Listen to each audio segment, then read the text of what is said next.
Il y a des jours où il commence le matin très tôt, jusqu'au soir très tard. C'est sans arrêt et il me disait c'est pas notre problème tes enfants, retourne en France parce que j'ai un accent français en fait quand.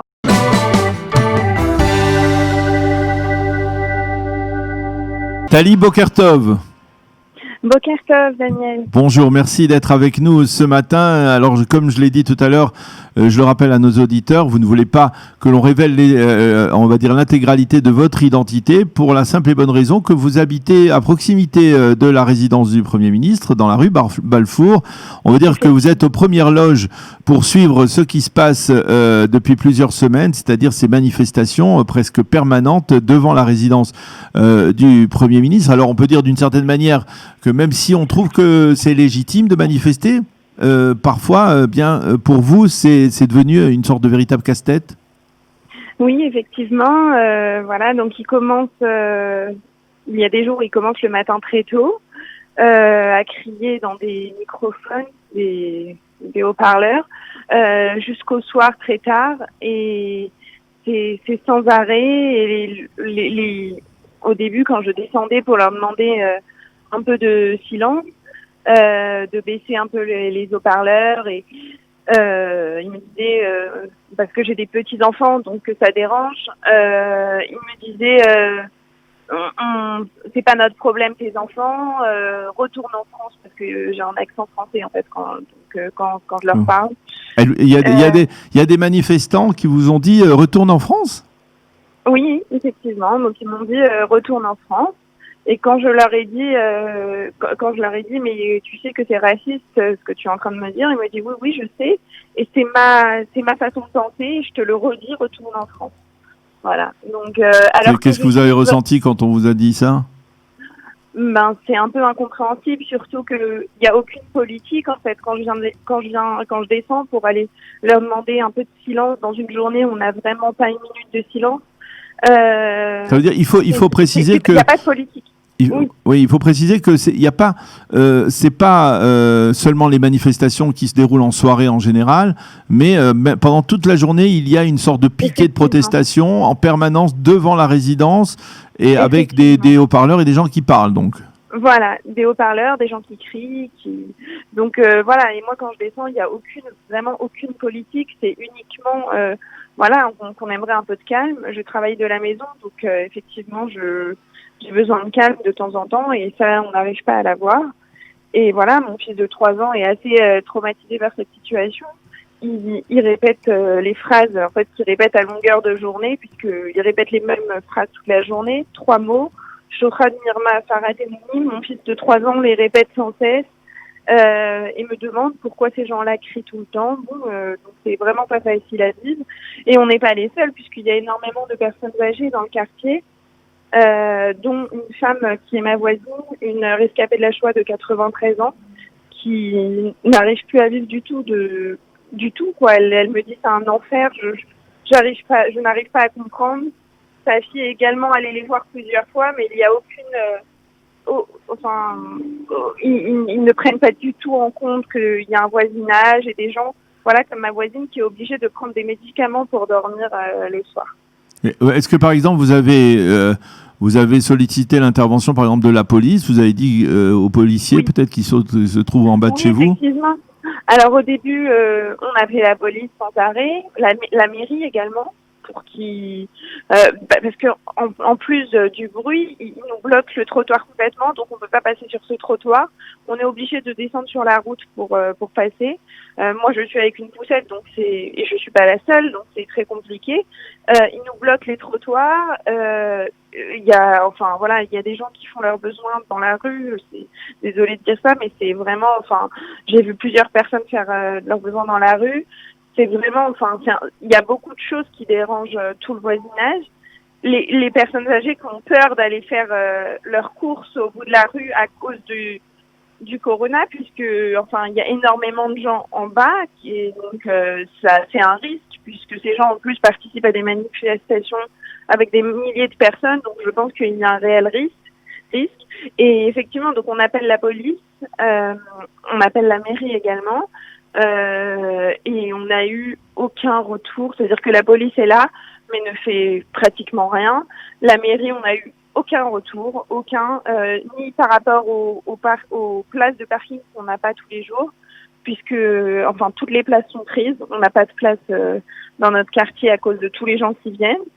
On a les routes qui sont bloquées, on n'a aucun retour de la mairie. La police, on a envoyé une lettre d'avocat, ils nous ont répondu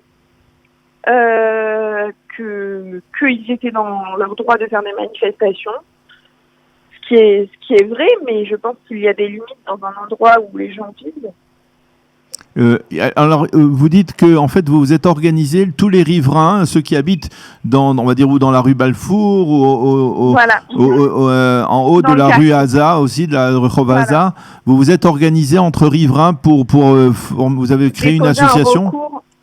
On a déposé un recours au Bagat, devant la Cour suprême. Pour dire que ce n'était pas des conditions de vie, que tout le voisinage souffre. Et ça peut être des gens de gauche, de droite, religieux, non religieux. Ça veut dire que c'est vraiment tout le monde souffre. Il n'y a vraiment aucune politique dans ça. Et on a déposé un recours en espérant qu'il leur impose des conditions en fait à ces manifestations. C'est-à-dire, vous voulez pas leur empêcher le droit de manifester, leur retirer le droit de manifester, vous voulez que tout cela soit canalisé, que ça ne soit pas un dérangement permanent, mais que il puisse y avoir au moins pour vous des instants de répit. Exactement, voilà, c'est ça. Et en fait, ils ont fait ça ils ont mis des restrictions, je crois, à côté dans le quartier où Mandelblit habite, il y a des restrictions. Ça veut dire que les manifestations sont limitées à 2 jours par semaine et à des heures précises. Et je pense que c'est dans des cas comme ça, c'est ce qu'il faut imposer quand le voisinage n'arrive plus à agir. Alors, comment vous voyez-vous l'avenir? Quelles sont les choses que l'on peut encore faire pour essayer de permettre un retour à une forme de normalité? Parce que pour l'instant, on a le sentiment que ces manifestations vont se poursuivre. Bien sûr, moi j'ai même l'impression que ça empire de manifestation en manifestation. Il y a une manifestation samedi soir. On a eu du bruit jusqu'à à peu près 2h30 du matin, puisqu'après, vous imaginez qu'il faut toutes les barrières qu'ils installent, il faut dégager les routes pour pouvoir permettre la circulation à nouveau. Donc on a du bruit jusqu'à 2h30 et on est réveillé à 5h avec les camions qui viennent nettoyer les rues après la manifestation. Donc pour moi, j'ai l'impression que ça s'empire, puisqu'avant, ils respectaient plutôt les horaires, c'est-à-dire qu'à partir de 11h la semaine et minuit, le Shabbat, ils n'avaient plus le droit de faire du bruit. Aujourd'hui, ils commencent à par exemple, samedi soir, j'ai été voir la police, je leur ai dit, il est maintenant minuit et demi. Je ne comprends pas pourquoi il y a encore tellement de bruit. Ils me disaient, on n'a pas encore reçu l'ordre de les disperser. De les faire partir, de les disperser. On a peur qu'il y ait de la violence. Donc en fait, ils sont face à une situation, je pense que la police elle-même ne gère plus et a peur que ça dégénère. Donc en fait, ça retombe sur tous les habitants du quartier.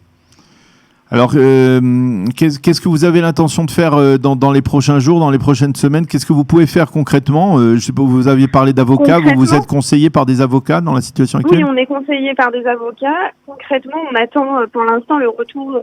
En fait, la Cour suprême a donné jusqu'au 5 août à la police de nous répondre favorablement à notre demande, de venir en notre sens. Sans réponse de leur part, on aura un jugement qui sera fixé. Par la Cour suprême. C'est-à-dire, vous pensez que les avocats disent que la Cour suprême peut imposer, on va dire, aux manifestants certaines restrictions, certaines limites? Apparemment, oui. Des restrictions, des limites, et même, s'ils veulent installer des tentes et manifester, il y a des parcs peut-être qui sont peut-être faits pour ça, comme le Gana Atmaout, Gana Vradim, à côté de la Knesset, Gana Pahamon, je ne sais pas, mais en tout cas, peut-être le passage si c'est des manifestations sans fin, le passage des manifestations dans un parc dans le quartier. Voilà, où il y aurait moins de riverains, quoi, bien entendu. où il n'y aurait pas de riverains. Voilà. Pas de riverains. Eh bien, Thalie, merci beaucoup d'avoir accepté de témoigner. C'était important d'écouter votre voix, et j'avoue que ce qui m'a le plus choqué de notre discussion, c'est cette phrase d'un des manifestants qui vous a dit retourne en France. C'est assez étonnant et assez décevant d'entendre cela.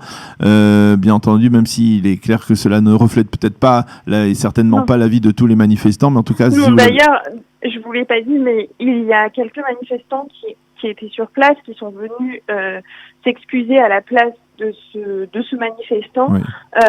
Quand ils ont entendu ce qu'il disait, ils disent ça reflète vraiment pas ce qu'on est.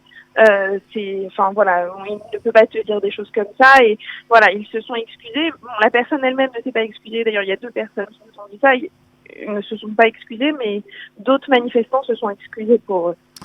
Eh bien, merci beaucoup Thalie d'avoir été avec nous ce matin, d'avoir accepté de témoigner. On vous souhaite bonne continuation, et que ces problèmes puissent se résoudre le plus rapidement possible, dans le respect, on va dire, mutuel, on va dire, des manifestants d'un côté et des riverains de l'autre. Merci d'avoir été avec nous. Merci beaucoup.